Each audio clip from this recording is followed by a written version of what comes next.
সেই তারা কাঁদে হাসে, কাজ করে ভালোবাসে, করে পূজা, জালে দ্বীপ, তুলে আনে জল। আজ রথযাত্রার দিন, মনটা অন্যরকম থাকার কথা, কিন্তু এটা পশ্চিমবঙ্গ,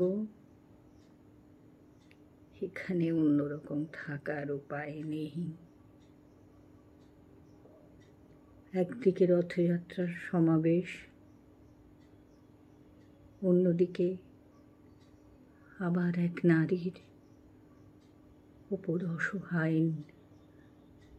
এক অসহায় নারীর উপর নির্যাতন ঘটে গেল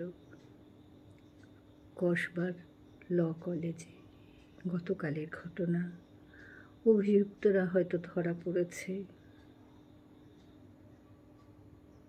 কিন্তু ইতিহাস বলছে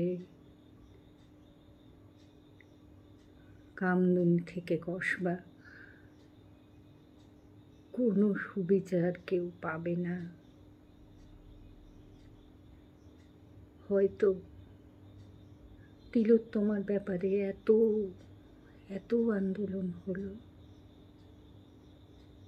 কিন্তু ফল তো হলো না। সাধারণ মানুষ আমরা হতাশ হয়ে পড়ি, উত্তেজনার আগুন নিভে যায়, তারপর আবার কাঁদা, হাসা, কাজ করা, ভালোবাসা, এতে জড়িয়ে পড়ি আমাদের নিত্য নৈমিত্তিক জীবনে।